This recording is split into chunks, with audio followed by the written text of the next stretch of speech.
Bienvenue à ce numéro du Journal des Journaux Paris du 18 au 24 novembre 2019, une semaine durant laquelle l'actualité nationale reste dominée par le retour au pays du chef de file de l'opposition politique. À cet effet, retour de Hamamadou Bercaye, l'art d'aller au charbon pour s'attirer les grâces de l'adversaire, s'exclame à sa une l'hebdomadaire Le Républicain. Pour qui? Bien sûr, le décès de sa mère est pour beaucoup. Mais c'est après avoir constaté qu'aucune issue n'est possible face à sa condamnation qu'il s'est fait accompagner pour remettre les pieds sur le sol natal. Il ne reste plus qu'aux militants et sympathisants de boire à la coupe de la sagesse et endurer cette épreuve qui frappe leur leader dans la sérénité selon le journal qui poursuit. Vouloir s'éterniser dans la posture paresseuse d'une éventuelle grâce ou amnistie pourrait être périlleux. Et s'il n'y a ni grâce ni amnistie, s'interroge en conclusion le Républicain. L'appel téléphonique du président Issoufou Mahamadou à Hama Amadou, le coup de fil de la réconciliation et de la paix sociale pour le Niger, titre pour sa part l'hebdomadaire satirique Le Canard en furie. D'après qui, ça y est, on peut désormais dire que le dialogue politique inclusif est irréversible et que le Niger retrouve peu à peu la sérénité requise pour des élections apaisées et transparentes, gage de paix et de quiétude sociale. Le chef de l'État et le chef de file de l'opposition ont donc probablement parlé de toute autre chose que le deuil que porte le second selon le satirique, pour qui, si l'on ignore encore la quintessence de ce qu'ils se sont dit, les Nigériens y voient la preuve d'une probable rencontre en tête-à-tête entre les deux hommes. En fin de semaine, une information vite démentie a circulé sur les réseaux sur une audience que le président Issoufou va accorder au chef de file de l'opposition.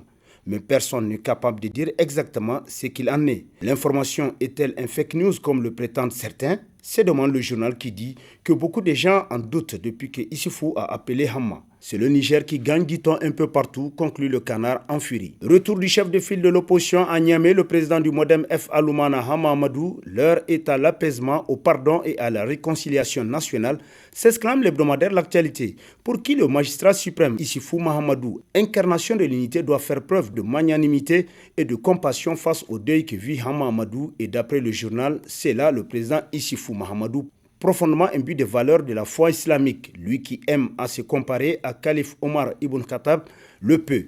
Il le peut d'autant plus qu'il est en train d'écrire une des pages les plus glorieuses de l'Union africaine avec le succès éclatant du lancement de la ZLECAf. Il le peut aussi car il a toujours affirmé avec conviction que sa plus grande réussite au plan politique est de remettre plaise à Dieu en 2021 le pouvoir à un président élu démocratiquement dans des conditions transparentes.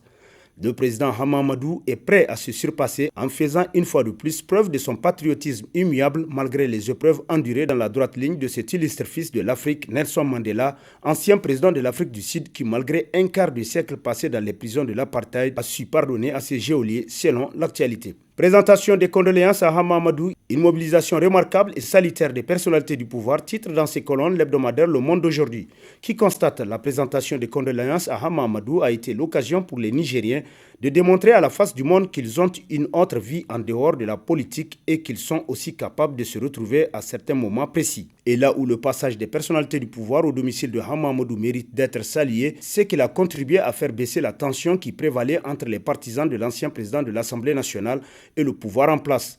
Cela est très remarquable au niveau des réseaux sociaux, jadis alimentés par des débats houleux et conflictuels entre des militants de l'opposition et des partisans du pouvoir, conclut Le Monde d'aujourd'hui. Crise politique à construire la paix, s'exclame l'hebdomadaire Le Nouveau Républicain, pour qui le Niger est à la croisée des chemins. Voilà des années que la classe politique entretient des relations difficiles, exécrables, laissant le climat politique se dégrader de jour en jour au point de devenir irrespirable. Les positions des uns et des autres se cristallisent et se radicalisent selon le journal qui poursuit.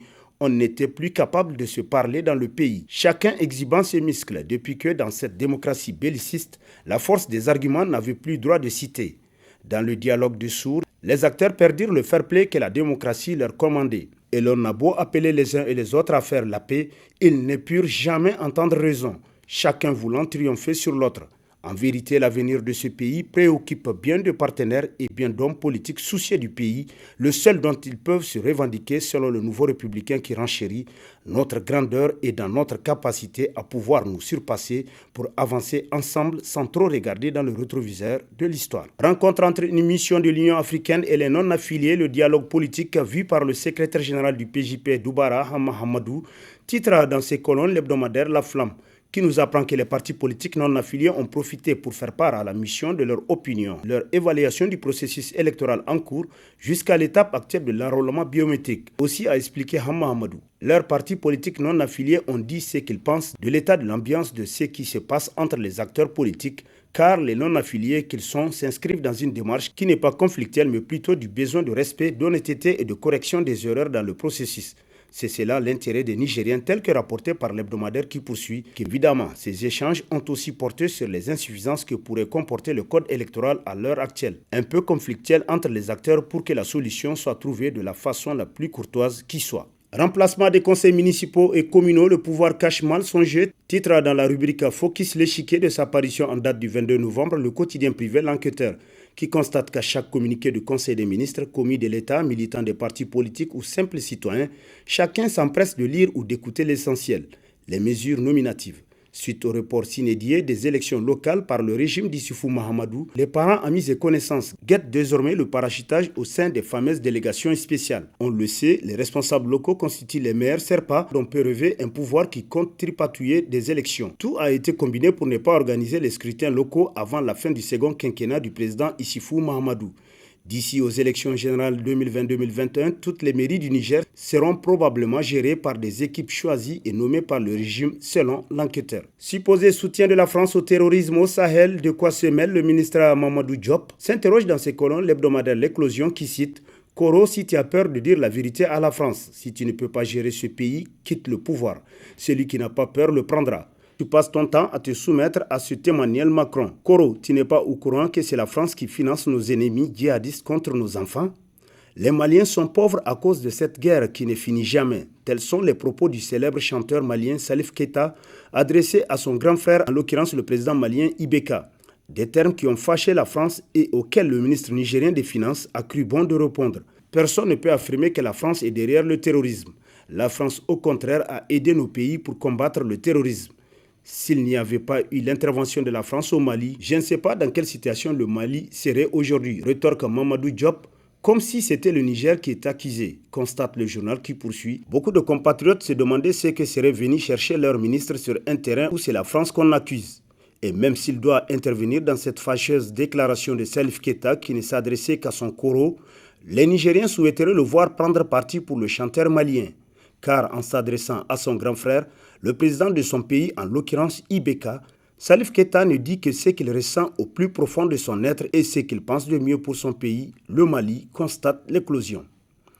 Les comités de gestion des établissements scolaires au Niger, des rentes financières pour les responsables d'école, a constitué l'un des titres à la une de l'hebdomadaire Le Courrier, qui nous apprend qu'outre que les montants sont exorbitants, 2 000 francs par élève, les contributions volontaires des parents d'élèves en vue de prendre en charge certaines dépenses ponctuelles de l'école sont devenues des obligations auxquelles les parents d'élèves doivent impérativement satisfaire au risque de voir son rejeton ou ses rejetons renvoyés de la classe.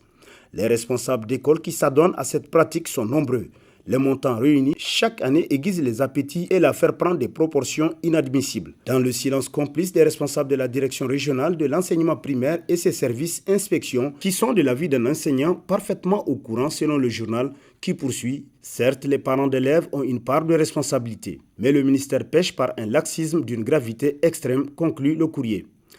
20e anniversaire de l'Institut africain de technologie, 20 ans dans la performance, s'exclame le bimensuel L'Étincelle qui constate qu'il y a 20 ans que l'aventure a commencé. L'IAT, leader dans la formation des cadres de qualité et de quantité au Niger, vient ainsi de souffler ses bougies. 20 ans, il y a lieu de faire une fête. Le fondateur Hamidou Amadou Maïga, qui traçait les progrès réalisés, a fait la genèse de cette école qui, à sa création en 1999, avait juste un effectif de 200. En 2019, son effectif passait à plus de 2000 élèves et étudiants malgré la création de beaucoup d'écoles. De 2014 à 2019, l'IAT garde la tête de peloton avec une performance aux examens d'État comme le BTS, le BEP et le bac professionnel. L'ambition de l'IAT est de créer une université privée de technologie afin de préparer les jeunes futurs cadres dans des domaines technologiques, énergie solaire, pétrole, génie civil, maintenance, matériel biomédical, robotique, réseau, télécommunications, nous apprend L'Étincelle. Recensement biométrique des agents de l'État, le chargé du programme de PCDS fait le point, s'exclame dans ses colonnes l'hebdomadaire La Roue de l'Histoire, qui nous apprend qu'à la fin de l'opération d'enrôlement, c'est environ 500 000 individus composés de fonctionnaires, de contractuels et auxiliaires de l'État, des appelés du service civique national, des retraités, Des étudiants boursiers et bénéficiaires d'allocations et aides sociales diverses qui seront recensés.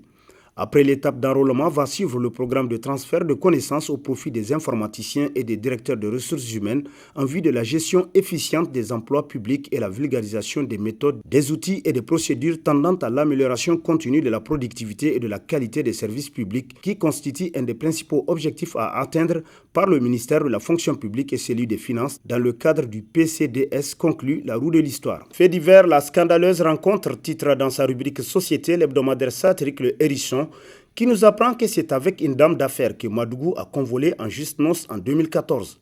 Une femme d'enfer, selon certains de ses amis des critiques de ce genre sur celle pour laquelle son cœur vibre. Il en a entendu sans que leur relation ne soit affectée.